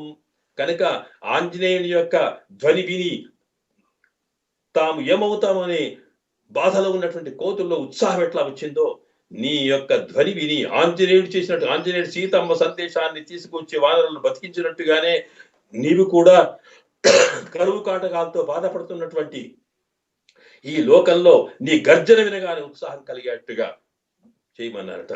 కనుక అలాంటిది ఆ సందర్భంలో ఆ ఉత్సాహం పొందినప్పుడు ఎక్కడో అనక మహద్దర్శనం అద్భుతమైన ఆనందం కలిగిందట. కనుక ఇదిగో నీవు ఆర్తి అంటే నీవు చేసే ధ్వని వల్ల నీవు ఎంతగా నీటి నింపుకున్నావో తెలుస్తుంది. దాంతో పాటు నీ ధ్వని విన్నప్పుడు లోకమంతా కూడా అద్భుతమైన సంతోషం కలగాలి. అయితే ఒక విషయం సుమా, ఏమిటంటే నీవు గర్జించుకుంటే నీవు అద్భుతమైన గర్జన చేసి అందరు భయపడేట్టుగా చేయవద్దు. ఎందుకొరకంటే నీవెవరో కాదు కదా, సాక్షాత్తుగా నీ రూపం చూస్తే మా కృష్ణుడే, ఆ కృష్ణుడిలాగానే ఉన్నావు, నువ్వు కృష్ణుడే నువ్వు. అందువల్ల ఆ కృష్ణ పరమాత్మ స్వభావం నీలో కనిపించాలి. కేవలం స్వామి యొక్క దివ్య మంగళ విగ్రహ దేహం యొక్క స్వరూపమే కాదు, ఆయన మేఘశ్యాముడు అంటామే, నీవు మేఘమే అయినప్పుడు నీలాంటి స్వభావం, ఆయన స్వభావం కాకుండా, ఆయన స్వరూపమే కాకుండా స్వభావం కూడా ఉండాలి. ఏమిటా స్వభావం అంటే పరమాత్మ కూడా నీలాగే ఒకసారి ధ్వని చేశాడు కృష్ణ భగవానుడు. ఎప్పుడట అంటే సాధారణంగా కౌరవులకి పాండవులకి కురుక్షేత్రంలో యుద్ధం జరిగే సందర్భంలో ఆ యుద్ధ ప్రారంభంగా భీష్ముల వారు తాము ఒకసారి శంఖ నినాదం చేశారు. దానికి బదులుగా ఈ వైపు నుంచి పాండవుల వైపు నుంచి అర్జునుడికి బదులు కృష్ణ భగవానుడే అద్భుతమైనటువంటి శంఖనాదం చేశాడట. దాన్ని అది ఎలా చేశాడంటే సఘోషో దార్తరాష్ట్రాణం హృదయాని విదారయత్. ఆ కృష్ణుడు తాను ఉత్సాహంగా చేసినటువంటి శంఖ ధ్వనికి నినాదానికి ఒక్కసారి ఆ ధ్వనికే కౌరవ సైన్యంలో సగం మంది హార్ట్ ఫెయిల్ అయి పడిపోయినారట. ఇంకా చంపడం తర్వాత మాట, అంతటి ధ్వని చేశాడు. క్రూరం, అంత భయంకరమైనటువంటి ధ్వని కలిగింది. కనుక నువ్వు అట్లా చేయవద్దు సుమా. మరి ఏం చేయమంటావు? ఏమి లేదు, అదే కృష్ణుడు తాను రుక్మిణీదేవి కళ్యాణానికి వెళ్ళేటప్పుడు రుక్మిణీదేవి పాపము కృష్ణుడు రాకపోయా ఎదురు చూస్తుంది. ఎవడికో ఇచ్చి పెళ్లి చేస్తా అంటున్నారు వీళ్ళు, సుముహూర్తం దగ్గరికి వస్తుంది, ఇంకా రాలేదే అనుకునే సందర్భంలో కృష్ణుడు స్వయంగా వచ్చినట్టుగా చెప్పడం కోసం బ్రహ్మాండమైనటువంటి శంఖనాదం చేశాడు. ఆ ధ్వని విన్నప్పుడు రుక్మిణిలో ఉత్సాహం కలిగి, ఆనందం కలిగి, సంతోషం కలిగింది. అంటే కృష్ణ భగవానుడు తాను పాంచజన్యం ఋషికేశ అని ఆ పాంచజన్యాన్ని ధ్వని చేస్తే శత్రువులకేమో భయంకరంగా ఉండి వాళ్ళ గుండెలు హడిలిపోయేట్టుగా చేశాడు. అలాగే తన భక్తులైన వాళ్ళకి, తనను ప్రేమించే వాళ్ళకి ఆనందం కలిగేట్టుగా చేశాడు. కనుక ఈ రెండు రకాలు చేయగలిగేటువంటి ధ్వనిలో నీవేం చేస్తావు తెలుసా? రుక్మిణికి సంతోషం కలిగేట్టుగా మా కృష్ణ భగవానుడు ఏ రకంగా తాను శంఖనాదం చేశాడో నువ్వు అలాగే చెయ్యు.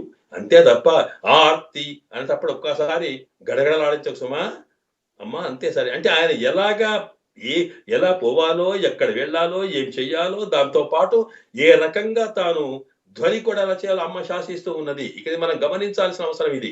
ఎందుకొరకంటే భగవద్భక్తులు ప్రకృతిని, ప్రకృతి దేవతలను ఎట్లా శాసించగలిగే శక్తి వస్తుందో చూపడం కోసమే ఈ ప్రక్రియ చెప్పడం జరుగుతూ ఉంది. కనుక ఆర్తి చేసావు బాగానే ఉంది. అప్పుడేం చేయాలి? ఏరి ఆకాశంలోకి వ్యాపించాలా? ఏరి అంటే వ్యాపించడం. ఎట్లా వ్యాపిస్తావు? మొత్తం ఆకాశం నిండా నువ్వు వ్యాపించిపోవాలి. నల్లగా కనిపించాలి. ఎందుకొరకంటే నీవు ధ్వని విన్నాం కానీ నీవెక్కడున్నావో తెలియదు. కానీ ఒక్కసారి ఆకాశం నిండా నల్లటి మొగలు వ్యాపిస్తూ ఉంటే చూచేవాడికి అబ్బా ఎంత వర్షం పడుతుందో అనుకొని, అంతేకాకుండా అప్పటిదాకా వేడికి తట్టుకోలేక అనేక రకాల బాధలు పడుతూ ఉన్నటువంటి జనానికి చల్లదనం కనిపిస్తూ ఉంది. కనుక లోకమంతా కూడా ఒక్కసారి నువ్వు కనిపించాలి అని ఏరి ఆకాశంలో వ్యాపించాలట. ఆకాశంలో వ్యాపించడం అంటే ఎందుకు చెప్తున్నాను తెలుసా? మా కృష్ణుడు కూడా ఆయన పరమాత్మనే, నారాయణుడే. ఆయన నారాయణుడు అంటే అంతర్బహిష్య తత్సర్వం వ్యాప్య నారాయణ స్థిత అని సకల వస్తువులలో తాను లోపల బయట వ్యాపించి ఉన్నాడు. ఆయన అంతటా వ్యాపించినాడు కానీ ఎవరికి కనిపించడు. కనిపించకుండా ఉండి అందరికి ఏదో ఇస్తున్నాడు ఆయన. మనం అవునన్నా కాదన్నా మన లోపల ఉండి, మన బయట ఉండి, మన చుట్టూ ఉండి, మనం రక్షిస్తూ ఉండి మనకు అన్ని ఇస్తాడు కానీ కనిపించడు ఆయన. మరి కనిపించకుండా ఉంటే ఒకసారి ఎవరైతే మనకి ఇన్ని ఉపకారాలు చేశారో, ఎవరైతే చేస్తారో వాళ్ళు ఒకసారి చూస్తే సంతోషం. ఎవరి వల్ల మనకు లాభం కలుగుతుంది అనుకుంటామో, ఎవరి వల్ల మన ఆపత్తులు పోతాయనుకుంటామో అలాంటి వాళ్ళు ఒక్కసారి చూస్తే అమ్మయ్య ఇక్కడికి నేను రక్షింపబడతాను అని సంతోషం కలుగుతుందే. మరి అలాంటిది పరమాత్మ కనిపించడు. నువ్వు మాత్రం ఆ పని చేయకు. ఏం చేయాలి? ఆకాశమంతా వ్యాపించు, అందరికీ కనిపించాలి. కనుక ఏరి ముహందు కొడు ఆర్తేరి. మరి ఎట్లా ఉంటావు? నీ ఏరింటి ఆకాశంలో ఉండేటప్పటికి ఏదో నీళ్లు లేనటువంటి తెల్లటి మేఘాల్లాగా కనిపించవద్దు. ఎట్లుండాలి? నల్లగా ఉండాలి. ఎంత నల్లగా ఉండాలి అంటే నల్లగా ఎంత ఉంటే అన్ని నీళ్లు ఉన్నాయన్నమాట అక్కడ. కనుక ఎట్లా ఉండాలి నువ్వు అంటే అక్కడ చెప్తారేంటి? ఏరి ఆకాశం ఊజి ముదల్వన్ ఉరవంబోల్ మైకరుత్తు నీ యొక్క శరీరం యొక్క రంగు ఎలా ఉండాలి? నల్లగా ఉండాలి. నలుపు అనేది ఏంటంటే సంతోషాన్ని, చల్లదనాన్ని చూపుతుంది. అది ఎట్లా ఉండాలి తెలుసా? అదిగో మా కృష్ణుడు ఉన్నాడు చూడు. ఆ కృష్ణుడు ఈ సృష్టిని చేయడానికి మూలమైన పరమాత్మనే కృష్ణుడు కదా. ఊజి ముదల్వన్ ఉరవంబోల్. ఈ సృష్టి అంతా రాకముందు, ప్రపంచం సృష్టి చేయకుండా ముందు పరమాత్మ ఉన్నాడు అక్కడ. ఆ పరమాత్మ తానేంటంటే సముద్రంలో తాను పడుకొని ఉన్నాడట. ఆ పడుకున్నటువంటి స్వామి సృష్టి కన్నా ముందున్న స్థితిలో ఎట్లా ఉంటాడట అంటే ఆయన నీళ్లలో పడుకొని ఉంటే, ఎందుకంటే అంబస్య పారే అని ఉపనిషత్తు చెబుతూ ఉంది. పరమాత్మ సృష్టి ఏంటంటే ప్రళయం తర్వాత చేయగలిగే సృష్టిలో ఆయన నీటిలోనే ఉంటాడట. ఆ నీటిలో ఉన్నటువంటి పరమాత్మ పడుకొని ఉన్నాడాయన. పడుకొని ఉంటే ఆయన యొక్క నాభిలో కమలం ఉంది. ఆ కమలంలో నుండి బ్రహ్మదేవుని యొక్క సృష్టి జరిగింది. ఆ బ్రహ్మదేవుని సృష్టి తర్వాత ఆ బ్రహ్మదేవుడి ద్వారా పరమాత్మ తాను అంతర్యామిగా ఉండి మిగతా సృష్టిలు చేశాడు. కనుక తాను మొట్టమొదట సృష్టి చేసింది అంటే పరమాత్మకి మొదటి సంతానం బ్రహ్మదేవుడు. అప్పుడు ఎలా ఉన్నాడు తెలుసా నీకు? ఎట్లా ఉన్నాడండి? ఏమీ లేదు. అదిగో తాను పడుకొని ఉంటేనట, ఆ పడుకున్న ఊజి ముదల్వన్ ఉరవం బోల్ మైకరుత్తు. అప్పుడట ఆయన సంతోషంతో, ఆనందంతో ఒళ్ళంతా కూడా నీల మేఘశ్యాముల్లో ఒక అద్భుతమైనటువంటి తేజస్సు వచ్చిందట. ఎందుకు వచ్చింది అంటే తాను సంతానం లేక ఉన్నవాడికి లేక సంతానం కలిగితే, ఆ సంతానం కలిగిన వాడికి మొట్టమొదటనే సంతానం కలిగింది అనుకోండి, అప్పుడు కన్నవాడికి ఎంత సంతోషం, కన్న తల్లికి ఎంత సంతోషమో, అది కూడా మగవాడే పుట్టాడనుకోండి ఇంకెంత సంతోషమో. అలాంటి సంతోషం పరమాత్మకు ఉందట. అందువల్ల ఊషి అంటే కాలానికి ముందు, అంటే సృష్టి కన్నా ముందున్నటువంటి ఊషి ముదల్వన్ అంటే సృష్టికి పూర్వంలో ఉన్నటువంటి ఉరవంబుల పరమాత్మ యొక్క శరీరం యొక్క ధ్వని కావాలట, రంగు కావాలంటుందన్నమాట. అంటే సంతోషాన్ని. ఏం జరిగింది అక్కడ? ఊయి ఉరవంబోల్ పాళియందోనుడయ పర్పనాభన్ కయ్యలాలి పోల్ మిన్ని. నీవు పైకి ఆకాశంలో వెరిగిన తర్వాత చక్క మెరవాలి కదా. ఎట్లా మెరుస్తావు అంటే, అదిగో మా పరమాత్మ చేతిలో చక్రంట చూడు, ఆజిపోల్, ఆజి అంటే చక్రం, ఆ చక్రం ఎప్పుడు చక్ చక్ చక్ మెరుస్తుంది చూడు, అట్లా మెరియాలి నువ్వు. ఆ మెరుస్తుండేటప్పుడు ఎట్లా కనిపిస్తావు నువ్వు అంటే, చక్రము సామాన్యమప్పుడు సుదర్శనము సామాన్యంగా మెరిచే సంగతి వేరు. ఆ పరమాత్మ సృష్టి చేసే సందర్భంలో ఆ ఆ చక్రంలో ఒక దివ్య తేజస్సు వచ్చింది, నీకు తెలుసా? ఏమిటి అంటే అతనట, అక్కడ పరమాత్మ పాజి అంతోలుడయ పర్పనాభన్, ఇది ఒక అద్భుతమైనటువంటి వర్ణన ఇక్కడ. పాజి అంతోలుడయ పరమాత్మ తాను సృష్టి కన్నా ముందు దాంట్లో పడుకొని ఉన్నాడట. ఆ పడుకొని ఉండేటప్పుడే కదా, అంటే సంతానం కలగడానికి, అంటే తల్లి తాను సృష్టిని పసిపాపను సృష్టి చేయడానికి సందర్భాలు పడుకొని ఉండడం ప్రధానం. అలాగే స్వామి కూడా పడుకొని ఉన్నాడట. ఆ పడుకున్నటువంటి స్వామి ఆయన ఎలా ఉన్నాడంటే, ఆ పడుకుంటే ఆయన మట్టి వాళ్ళ లాంటి కాదే, పాడి అందోరుడయ, ఆ అద్భుతమైనటువంటి ఆ సామాన్యమైనటువంటి కాకుండా ఆయన చేతులు బాహువులు అద్భుతమైనవట. అందుకే ఆంజనేయ స్వామి చెప్పాడే, బాహవో పరిహోపమాహ అని. రామచంద్రుణ్ణి మరి చూసినప్పుడు అబ్బా ఎంత బాగున్నాయి ఆయనకి భుజములు అంటామే, అజానుబాహుం రవీంద్ర దళాయతాక్షమని రాముడికి అన్నిటికన్నా ప్రధానమైనటువంటి అందంలో ముఖ్యమైన అంశాల్లో తిరునేత్రములతో పాటు బాహువులు భుజములు కూడా, చేతులు చాలా పొడుగా ఉండడం, అవి ఎక్కడున్నాయి అంటే ఆ నారాయణ కూడా అట్లే ఉన్నాయట. ఆయన పడుకొని తన 2 చేతులను పొడుగా సాచి పడుకున్నాడట. ఆ పడుకుంటే పాజి అం తోల్ ఉడయ, ఆ పరమాత్మ అద్భుతమై గుండ్రంగా ఉండి అందంగా ఉండేటువంటి ఆ భుజములు కలిగిన వాడున్నాడే, ఆ చేతులు ఇలా చాపుకొని పడుకుంటే ఆయన రాభి పద్మనాభన్ కయ్యిల్, ఆ పద్మనాభుడు, పద్మము నాభి ఉంది, ఆ నాభి యందు ఏంటంటే ఆ బ్రహ్మదేవుడు సృష్టింపబడ్డాడు. కన్నాడు కొడుకుని, కొడుకుంటే కంటేనట ఆ పొడుగు చేతులతోటి ఒక్కసారి ఆ నాభి నుండి, అంటే సృష్టి జరిగేది నాభి నుండే ఎప్పుడు జరుగుతుంది కనుక, ఆ నాభి నాళం నుండి ఏర్పడినటువంటి ఆ కొడుకును చూసిన తర్వాత పుట్టగానే, అంటే పసి పాప పుట్టగానే కన్న తల్లికి ఎంతటి ఆనందమో అంతటి ఆనందం పరమాత్మ కలిగి ఆ చేతులతోటి ఇట్లా ఇట్లా కదిలిస్తున్నాడట. అది దేన్ని కదిలిస్తున్నాడు? ఆ బ్రహ్మదేవుడు కూర్చున్నటువంటి పద్మనాభన్ అంటే కమలం ఉందే, ఆ కమలం యొక్క నాడను చేతులతో కదిలినట్టుగా చేస్తుంది. కదులుతూ ఉంటే ఆ పాపను, పుట్టిన పాపను తొట్లలో వేసి అటు ఇటు ఊపుతున్నట్టుగా అనిపించిందట. అందులో పద్మనాభన్ అని శబ్దంలో అర్థం అది. అంటే పద్మమును ఒక తొట్లగా చేసుకుని, ఆ పద్మములు ఉండే కింజలకములు మెత్త మెత్తనటువంటి వస్తువులు ఉంటాయే, వాటిని మెత్తగా పరుచుకొని దాంట్లో తనకు మొదటి సంతానమే కుమారుడు కనుక దాన్ని వాడు కూడా మునుముందు సృష్టికి మూల కారణమవుతాడు కనుక అందులో తాను ఉంచి ఊపుతున్నట్టుగా పడుకున్నాటన. పాజీ అంతోలుడయ పద్మనాభన్ కయ్యిల్. అలాంటి అప్పటికి ఏమైపోయింది, ఇంత సంతోషమున్నా ఆ సంతోషమంతా మనసులోనే ఉంచుకున్నాడు గాని పరమాత్మ ఎప్పుడు బయటికి చూడలేదు, చూపలేదట. ఎందుకంటే పెద్దవాళ్ళు ఎప్పుడు సాధారణంగా గంభీరంగా ఉండేవాళ్ళు, ఎంత సంతోషం కలిగినా వాళ్ళు ఎప్పుడు దుంకుడు ఎగురుడు ఉండదు, వాళ్ళకి ఎప్పుడు లోపలనే మనసు కలిగి ఉంటుందిట. కానీ అక్కడ వాడి దగ్గర ఉన్న వాళ్ళు ఉంటారే, వాళ్ళకు మరింత సంతోషం కలుగుతుందట.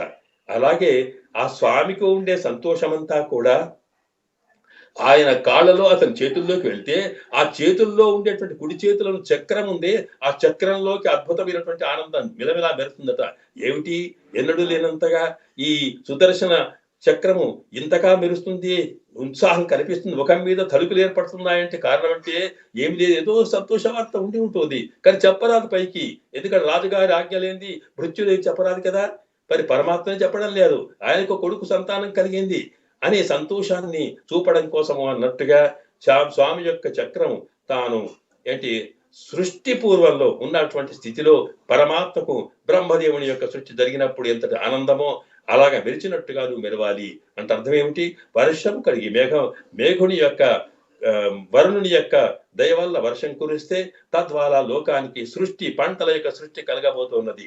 సృష్టి జరగక ముందు పరమాత్మలో ఏ రకమైనటువంటి రంగు కలిగిందో, వారి యొక్క దేహములో ఎటువంటి పరివర్తన జరిగిందో అలాంటి పరివర్తన నీలో కనిపించాలి.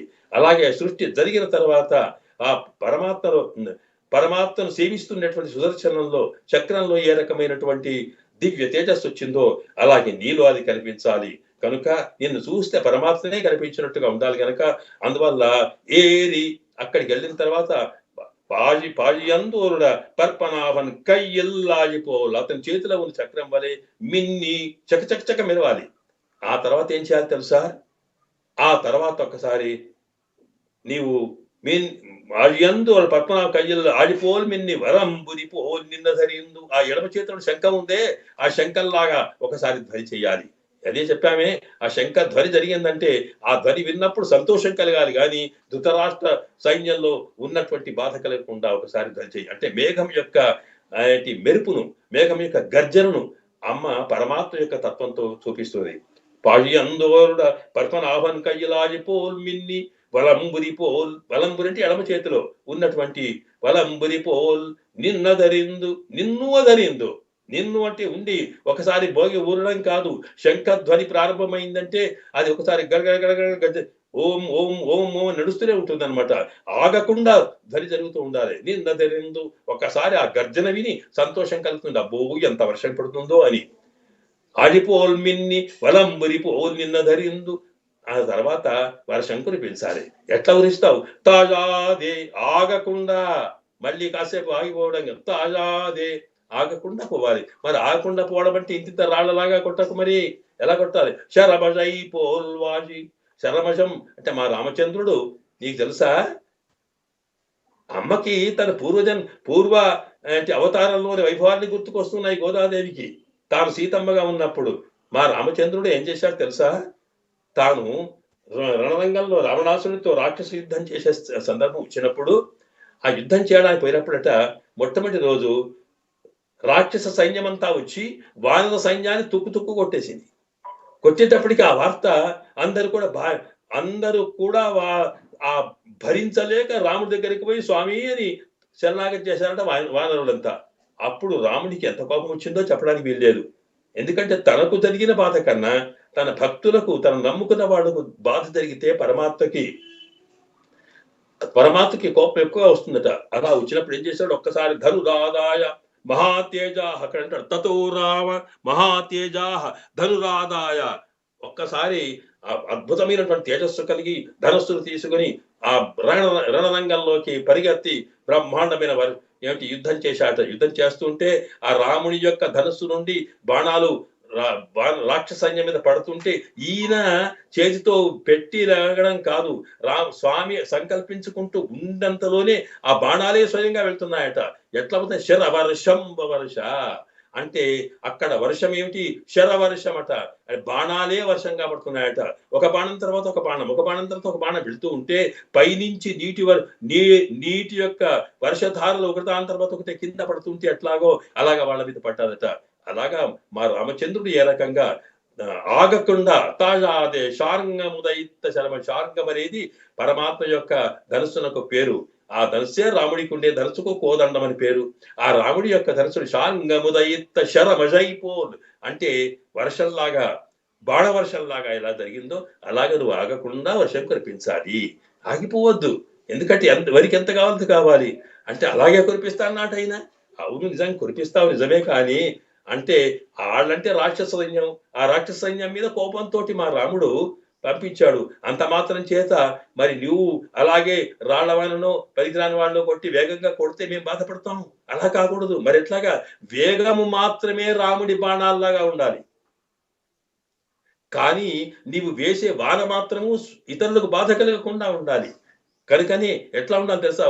అంటే అక్కడ శరమజైపోలు వాజు ఉలహినిల్ పెయిదిడాయి. లోకమంతా వాజు సుఖించేట్టుగా, సంతోషపడేట్టుగా, కానీ అతివృష్టి జరిగి బ్రహ్మాండమైనటువంటి వరదలు వచ్చి, వానలు వచ్చి, తుఫాన్లు వచ్చి లోకమంతా బాధపడేట్టుగా కాదు. శరవర్షం అంటే ఆ వేగంతో అందరికి వాజు ఉలహినిల్, వాజు అంటే సుఖ, ఉలహినిల్ పెయిదిడాయి. అందువల్ల స్వామి నేను చెప్పాను కదా నీవు ఎలాగ వర్షం చేయాలో అంటే సాధారణంగా ఇందులో పెయిదిడా, లోకమంతా సంతోషపడేట్టుగా నువ్వు వర్షం కురిపించాలి సుమా అని ఆదేశం ఇచ్చిందట. అంటే మేఘము ఎలాగా తాను ఎలా తయారవుతుందో, అది ఆకాశంలో ఎట్లా వ్యాపిస్తుందో, గర్జన ఎలా చేస్తుందో, అలాగే అది వర్షాన్ని ఎట్లా కురిపిస్తుందో, తద్వారా లోకానికి ఎంత సంతోషం కలుగుతుందో, ఈ సిద్ధాంతానంతా కూడా మనకు చక్కని పద్ధతులు చూపించింది మన తల్లి. అంటే అమ్మకి తెలియని విషయం అంటూ లేదు. ఓంగి ఉదాహరణలో వ్యవసాయానికి సంబంధించిన, పంటలకు సంబంధించిన, పాడికి సంబంధించిన విషయం చెప్పినట్టుగానే ఇక్కడ మేఘం వర్షం ఎట్లా కురిపిస్తుంది అని చెబుతూ వాయువులకి నిలిపెయ్యుడాయి అంటే అమ్మా నువ్వు చెప్పినట్టే మేము వర్షం కురిపిస్తాం, కానీ అసలు మీ వ్రతానికి ఏం కావాలో మీ సేవ చేయాలని మేము వచ్చాం కనుక మీరేదో స్నానం చేస్తా ఉంటున్నారు కదా, ఆ స్నానానికి నీళ్లు కావాలి కదా, ఆ నీళ్ళ కోసం మీరు అడుగుతున్నారేమో అనుకొని మేము వచ్చాం తప్ప అవి మేము సహజంగా మా డ్యూటీ కదా. పరమాత్మ చెప్పాడు కదా లోకమంతా వర్షం కురిపించడం మా పని. కానీ మీకు ప్రత్యేకంగా అంటే భగవతోత్తములకు భగవద్భక్తులైన మీకు మేము సేవ చేసేది ఏమిటి అడిగితే ఏమి లేదు. నా అంగడు మార్గజి నీరాడ నీవంతటి వర్షం కురిపిస్తే మాకు కూడా అద్భుతమైనటువంటి మార్గ నీరాడ అదే నీటిలో మేము స్నానం చేస్తాం. కనుక నీవు కురిపించేటువంటి వర్షం వల్ల లోకమంతా సుభిక్షంగా ఉంటే, అందరూ కూడా చక్కని పాడి పంటలు కలిగి ఉంటే మేము కూడా మా వ్రతాన్ని మేము నడిపించుకునే అవకాశం ఉంటుంది. కనుక ఇదిగో ఇలా చేయమని శాసించిందట. అంటే అర్థం ఏంటన్నమాట, భగవద్భక్తులైన వాళ్ళు ప్రకృతిని కూడా శాసించగలుగుతారు. తర్వాత భగవద్భక్తులైన వాళ్ళు తలంచుకుంటే వాళ్ళ కృప కలిగితే లోకమంతా కూడా సుభిక్షంగా ఉంటుంది. కనుక అందువల్ల ఎత్ర అష్టాక్షర మహాసిద్ధాన్ని అష్టాక్షర మంత్రం నారాయణ మంత్రం కలిగి దాని సిద్ధి పొందిన మహనీయులకి ఎక్కడ గౌరవం జరుగుతుందో అక్కడ సుభిక్షం ఏర్పడుతుందని శాస్త్రం చెబుతోంది. కనుక ఈ మేఘం యొక్క తద్వారా మన లోకానికి సుభిక్షం కలుగుతుందని చెప్పారు. అయితే ఇదంతా ఇంత కథ చెప్తే దీంట్లో అమ్మ చెప్పుకోవలసినటువంటి వేదాంత అర్థం ఏమిటి అంటే, మనకి ఇక్కడ నీంగాద సెల్వం అన్నప్పుడు నీంగాద అంటే తరగనటువంటి సంపత్తు అన్నాం. ఆ తరగని సంపత్తు రెండు రకాల ఉంటుందని మనం తెలుసుకున్నాం. ఒకటి భౌతిక సంపత్తుతో పాటు రెండవది ఆధ్యాత్మిక శక్తి పెరగాలి.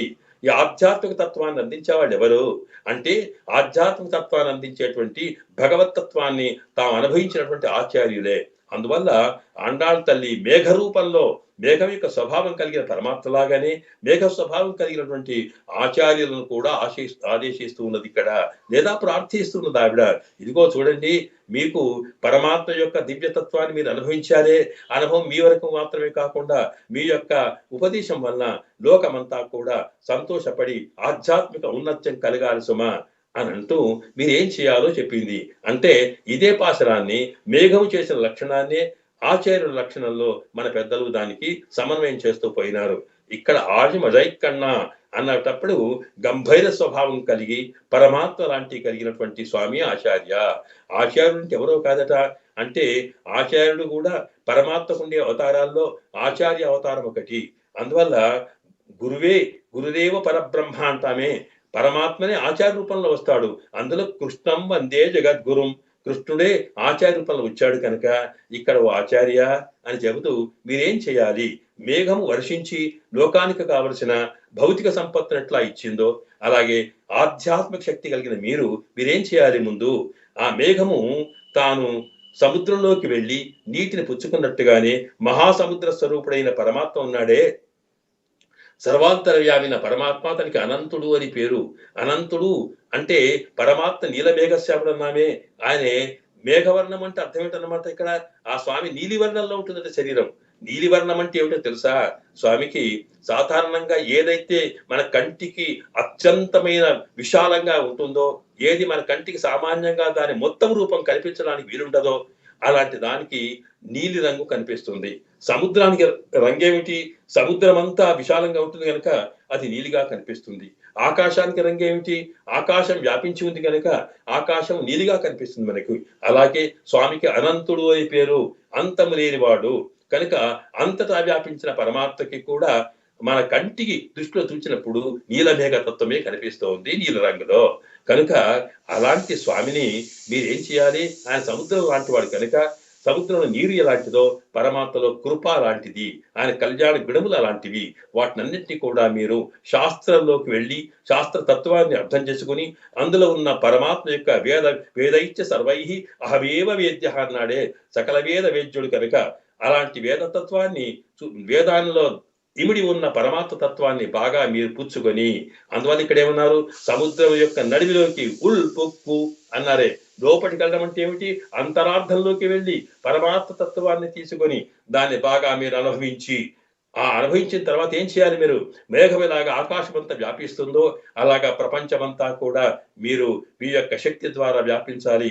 అందరిని ఉద్ధరించడం కోసం వెళ్ళాలి. వెళ్లి ఏం చేయాలి అక్కడ? పరమాత్మ కృప, పరమాత్మ తత్వం అనేటువంటి వర్షాన్ని లోకానికి అందించాలి. అలా అందించడం వల్ల సంసార తాపత్రయంలో పడి ఉన్నవాళ్ళు, తర్వాత భగవత్ కృపకు దూరమైన వాళ్ళు, అలాంటి వాళ్ళందరికీ కూడా మీ యొక్క ప్రవచనం ద్వారా, మీ యొక్క పరమాత్మ తత్వం అందించడం ద్వారా వాళ్ళు ఆనందాన్ని పొందేట్టుగా చేయండి. అయితే చెయ్యాలంటే ఒక లక్షణం ఉంది మీ దగ్గర. మొత్తం బాగా పరమాత్మత్వాన్ని తెలుసుకున్న తర్వాత మీరేం చేయాలి? సముద్రం నుండి నీరంతా కూడా ఉప్పు నీరు ఉంటుంది. అయినా మేఘం ఏం చేస్తుంది? ఆ ఉప్పు నీటిని కాకుండా తాను ఆ ఉప్పును తాను ఉంచుకొని నీటిని ఎలాగైతే స్వచ్ఛమైన నీటిని లోకానికి అందిస్తుందో, అందులో ఉండేటువంటి శాస్త్రం ఉండే కఠినమైన అంశాలని కూడా పోగొట్టి సారాంశాలు మాత్రమే లోకానికి అందిస్తూ వాళ్ళ ఆత్మను ఉద్ధరించేట్టుగా చేయాలన్నప్పుడు మీరు ఏమిటంటే మీకు చెప్పగలిగే శక్తి ఉండాలి. అందువల్ల ఆర్త్ ఏరి అన్నారు.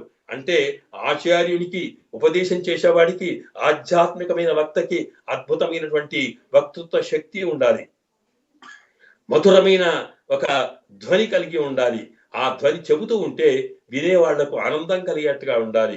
అలాంటి లక్షణాలు కలిగిన ఆచార్యుడి యొక్క ధర్మం ఏమిటంటే లోకమంతా వెళ్ళి ఆధ్యాత్మిక శక్తిని ప్రచారం చేయడం వల్ల, అది పరమాత్మతో ఇవ్వడం వల్ల అందరూ కూడా ఆధ్యాత్మిక తత్వంతో నిమిడి ఉన్నప్పుడు లోకంలో 2 రకాల సంపత్తులు పెరుగుతాయి. ఒకటి మేఘం వల్ల భౌతిక శక్తి పెరగడమే కాకుండా ఆధ్యాత్మిక తత్వాన్ని అందుకున్నటువంటి ఆచార్యులు మేఘ రూపంలో వెళ్ళి ఉదారంగా ఎలాంటి ఆశలు పడకుండా అద్భుతమైన రీతిలో ఎవరికి ఏ రీతిలో చెబితే బాగుంటుందో, చిన్న గుంటలో చిన్నగా నీళ్లు నింపినట్టు, పెద్ద బావిలో పెద్దగా నీళ్లు నింపినట్టు, అలాగే సముద్రంలో నీళ్లు నింపినట్టుగా, అలాగే ఎవరెవరి శక్తి ఎలాంటిదో, ఎవరెవరి యొక్క ఏంటి జ్ఞానశక్తి ఎలాంటిదో వారికి తగినట్టుగా తాము ఉపదేశాలు చేసి లోకమంతా ఉద్ధరించినప్పుడు ఈ 2 రకాలు కూడా జరుగుతాయి. కనుక ఈ వ్రతం వల్ల ఏం జరుగుతుంది? ఒకటి భౌతిక సంపత్తు లోకానికి అలయం కాకుండా కృష్ణ పరమాత్మ తత్వం ఏమిటో అది లోకానికి అందుతోంది. కనుక ఈ రకంగా 2 రకాల వాటిని శాసించగలిగే శక్తి భగవద్భక్తులకి ఉంటుంది చెబుతూ, ఇందులో మేఘ రూపంలో ఉన్న పరమాత్మని, మేఘ రూపంలో ఉన్న ఆచార్యుడిని చూపిస్తూనే ఈ వ్రతం యొక్క విషయం చెప్పారు. కనుక అలాగా దేవతలందరినీ కూడా శాసించి, ఆచార్యులను శాసించి, అందరినీ కూడా లోక కళ్యాణం కోసం సమాయత్తం చేయగలిగేటువంటి శక్తి కలిగింది ఆ తల్లి. ఆమె నాయకత్వంలో గోపికలంతా కూడా ఈ వ్రతాన్ని ప్రారంభిస్తున్నారు. అందువల్ల ఈ వ్రతం వల్ల మొదలు జరగవలసిన అంశం ఏమిటి అన్నప్పుడు లోకానికి ముందు వర్షం కురుస్తుంది. అలాగే దీనిలో పాల్గొన్న వాళ్ళందరికీ కూడా ఆధ్యాత్మిక శక్తి, పరమాత్మ యొక్క ఆనందం కలుగుతుందని ఈ పాశనం యొక్క అర్థం అన్నమాట. ఓం తత్సతు. దాంట్లో ఆండాళ్ దివ్య తిరువడిகளே శరణం. ஆழி மழை கண்ணா ஒன்று நீ கைகரவேல் ஆழிபோல் ஆழிவுள் புக்கு ஆழி மழை கண்ணா ஒருனே கைகரவேல் ஆழியுள் புக்கு முகந்துக்கொடு ஆர்த்தேரி ஊய முதல்வன் உறவம்போல் மைகருத்து பாழியந்தோருடைய பற்பனாபன் கையில் ஆழிபோல் மின்னி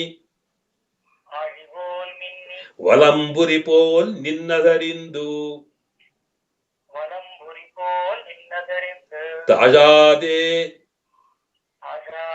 ஷார்ங்கமுதயித்த ஷரமஜை போல் வாழ உலகினில் பெய்திடாய் நாங்களும் மார்கழி நீராட மகிழ்ந்து ஏலோர் எம்பாவாய்.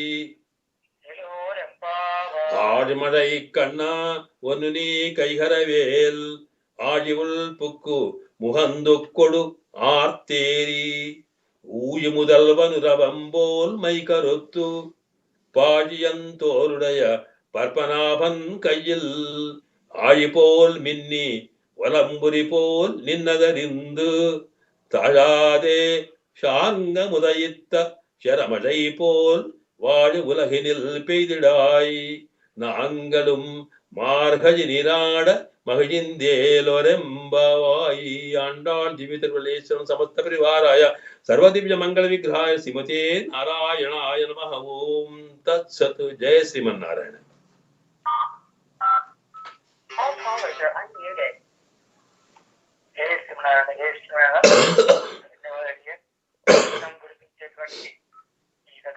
లోపల మాకు కూడా ఒక చక్కటి జ్ఞానంతో ఉన్నటువంటి అన్ని పురాణాలన్నింటి కూడా కనుక్కుంటూ ఒక రక్షణలా గుర్తించారు జ్ఞానాన్ని మాకు. అదే ధన్యవాదాలు, ప్రణామాలు. సరళ సరే స్వామివారి సన్నిధానం తెలుసుకోవచ్చు. లైన్స్ ఓపెన్ చేశాము. చేస్తున్నారేనా?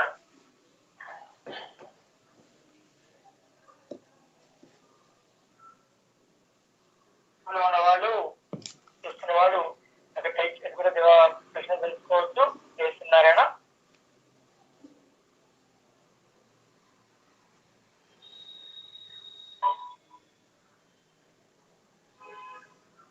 ఉన్నారండి?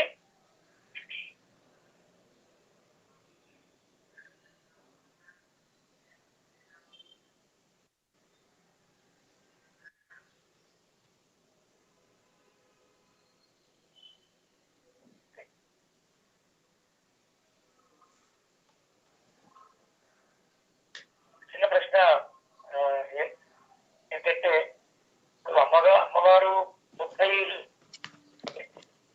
రోజుల పాఠశాలకి కూడా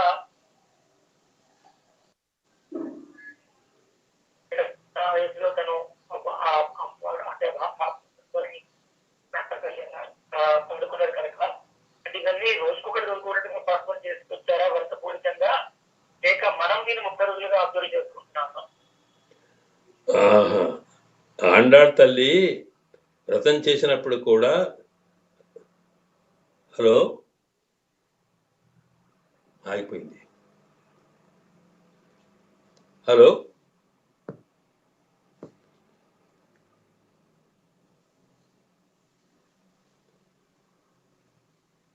హలో జయశ్రీమన్నారాయణ.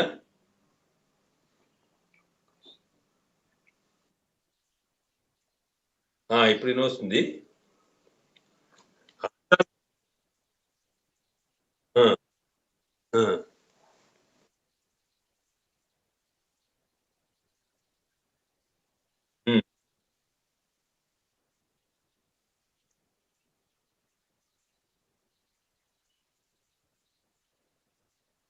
లేదు లేదు, ఆయన అమ్మ తాను రోజు అర్చన చేసిన తర్వాత ఆనందంతో గానాన్ని చేస్తూ పోయింది. ఆ గానం ఆగకుండానే పోతుంది. ఎక్కడంటే ఒక రోజు చేసిన తర్వాత మళ్ళీ ఆగి తెల్లారితే చేయడం అంటూ కాదు అది. అయితే మనకేంటంటే వాటిని 30 రోజులు ఒక్కొక్కటిగా ఒక్కొక్క రోజు ఒక్కొక్క విశేషం ఉంది కనుక దాన్ని రోజొకటి చొప్పున మనము సేవించాలి అనేది మన ఆచార్యులు చూపించిన సంప్రదాయం అది. ఆ సంప్రదాయం వల్ల ఎందుకనకంటే ఆమె అలాగా ఒక పాశ్రం చదివి ఊరుకొని మళ్ళా వేరే సంసార కార్యక్రమంలో పోలేదు కదా. మనమేమో పూజలు మనం పొద్దున అర్చన చేసుకుంటాము, ఆ తర్వాత సరే మిగతా వ్యవహారాల్లోకి సంసారాల్లోకి వెళ్తాం. ఆమెకు అది లేదే. అలా కాకుండా ఆమె వరుసగా పోయింది. దీంతో పాటు నాట్యార్తిరమిజి కూడా అంటే ఎప్పటికప్పుడు గానం చేస్తూనే పోయింది కనుక ఆ 30 పాశురాలు ఏవైతే ఉన్నావో వాటిని మనకు ఒకేసారి రోజు అనుసంధానం చేస్తాం. బట్ సామాన్యమైనటువంటి రోజుల్లో అయితేనేమో 30 పాశురాలు మనం అనుసంధానం చేస్తాం. అలా కాకుండా ఒక్కొక్క రోజు ఒక్కొక్కటి చొప్పున మనం వాటిని అనుసంధానం చేసి తద్వారా దాని యొక్క విశేషాలని సేవించి అట్లాగా అనుభవించాలనే ఉద్దేశంతో మన పూర్వాచార్యులు సంప్రదాయం ఏర్పాటు చేశారు రోజొకటి చొప్పున. అందుకొరకే 30 తప్పామే అని చివరికి చెప్తుంది కదా, వంగ కడల హలయిందా అనేటప్పటికీ 30 తప్పామే, 30 కూడా తప్పకుండా ఒకటికి మనం సేవించాలి. కానీ ఒకే రోజు 30 కాకుండా మనకి ఎందుకంటే 30 రోజుల వ్రతం చేస్తున్నాం కనుక ఒక రోజు ఆ రోజు ఏం జరిగింది, దాంట్లో ఉండే విశేషం ఏమిటి అనేది మనకు అర్థం కావడం కోసము మన పూర్వాచార్యులు సంప్రదాయాన్ని ఏర్పాటు చేశారు. అంతే తప్ప అమ్మ ఒకసారి ఒకటి చదివి ఆగి మళ్ళీ తెల్లారితే రెండోది చేయలేదు ఆవిడ. ఆమె ఎప్పుడూ నిరంతరం చదువుతూనే ఉన్నదనేది మనకు ఆమె దివ్య వైభవంలో మన అక్కడ ఏం చెప్పారు వాళ్ళు? ఎప్పుడు కూడా ఆమె గానం చేసింది అన్నారు. అవి ఒక రోజు చేసిందా, 30 రోజులు చేసిందా, ఒకనాడు ఒక్కొక్కటి చేసిందా అనేది ఎక్కడ లేదు. లేదు కానీ దానికి సంబంధించినటువంటి ఒక వ్యవస్థని మన పూర్వాచార్యులు మన సంప్రదాయాలు ఏర్పాటు చేసి ఈ ప్రత్యేకంగా ధనుర్మాసంలో మాత్రమే ఒకరోజు కావలసినటువంటి ఆరాధన కార్యక్రమం, దాంతో పాటు ఒక ఆనాటి పాసురాన్ని అనుసంధించి దాని వైభవాన్ని చేసుకోవాలి. ఇలా 30 రోజులు గడిస్తే మళ్ళీ ఆ 30 రోజుల తర్వాత మనం ప్రతిరోజు 30 పాసురాలను అనుసంధించుకుంటాం. అవి అనుసంధించి 30 కాకపోయినా కనీసం 2 అన్నా చిత్తం తిరగాలి అనే వంగక్కడ 2 అయినా చాత్మరి పాసురాలు అనుసంధించాలని మనకు తిరుప్పావ యొక్క చివరి కాలక్షేపంలో మనకు తెలుస్తాయి.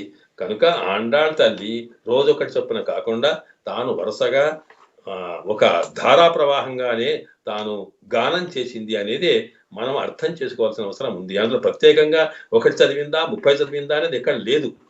కానీ అక్కడున్న సందర్భాన్ని బట్టి మనం ఊహను బట్టి ఆలోచించాల్సిన అవసరం అన్నమాట.